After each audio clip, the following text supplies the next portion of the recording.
This is an 1.25" ram pump.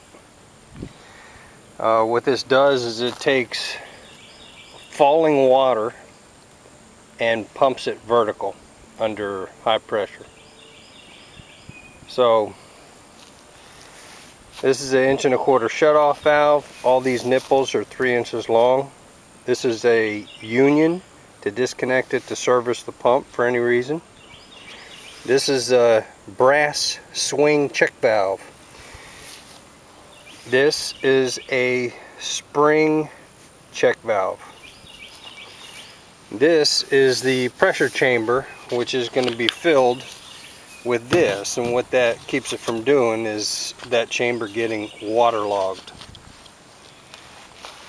This, I don't have a gauge here, but you can put a gauge here during the setup process to get the pressure built up, and then a shutoff valve of some kind to protect the gauge when the pressure gets too high. Another union and a shutoff valve. One thing you got to be sure to do is use a cleaner on both sides of the PVC fittings, because this is a shock wave. That's how a hydraulic ram pump works, and that shock wave could break the fittings. What the cleaner does in primer is that it starts melting both sides of the PVC, the fitting and the nipple, so that when you glue it, it's more fused together. So this cleaner will actually start melting the PVC for the fusing process. Very critical to do on this portion of it where the shock wave occurs. Back here, it's important not to use threaded fittings because this pressure gets pretty big. There's no shock wave here, but the amount of pressure, it gets up there quite a bit. So it's important to clean both sides of each of these fittings before you put them together. And these are just pressure fitted just to get an idea of the measurement and the size of this thing. So I'll glue it up.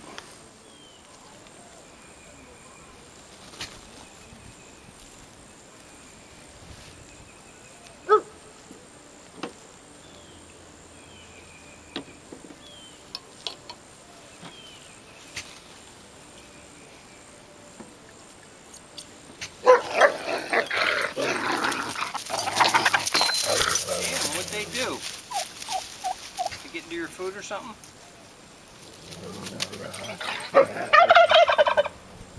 Damn.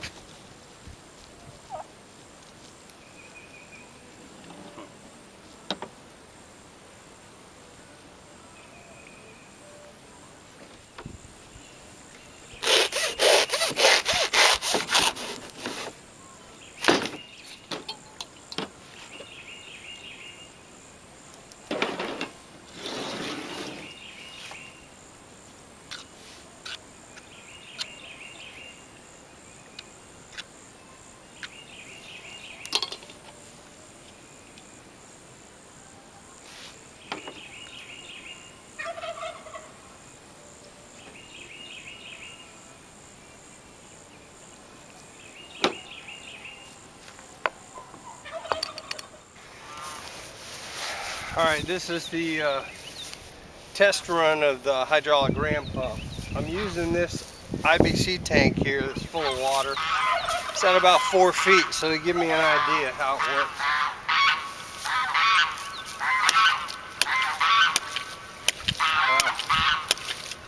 Really didn't even have to start it. It started automatically, which is pretty neat.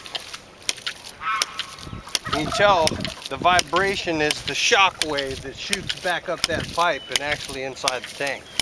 I have these valves turned off, and what it's doing is building pressure.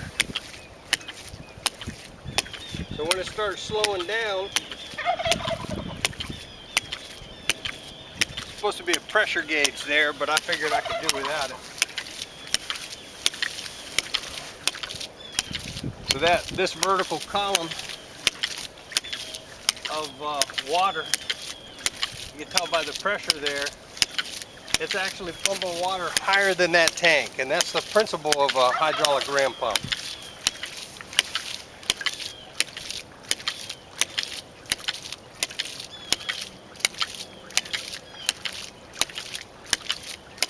Might not be a bad idea to have a pressure gauge. That way I know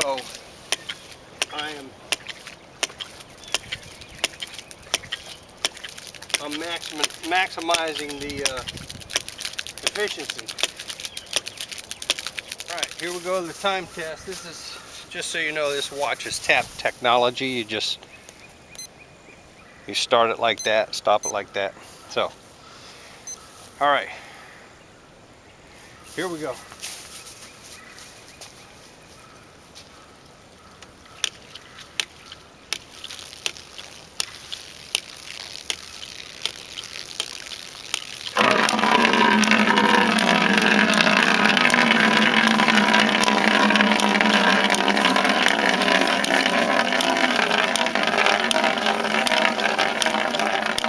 Okay, what I got was a 5-gallon bucket filled in 4 minutes. So obviously the vertical climb on this thing is not going to be as high. It's going to be about 5 feet, maybe half of that.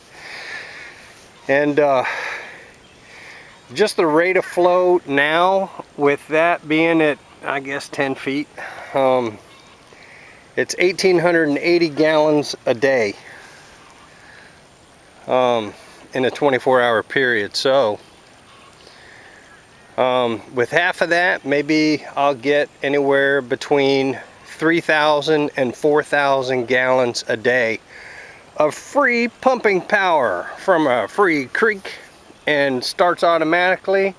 So I am completely stoked, and now I will install this system in the creek in preparation for Saturday's rain, and start filling my pond. And if I have 3 ponds out here, if I start getting overflow on one pond, I will jet a large PVC pipe from one pond to another, and then if it can keep up with that, I will jet another PVC pipe in the way of an overflow into the final catfish pond.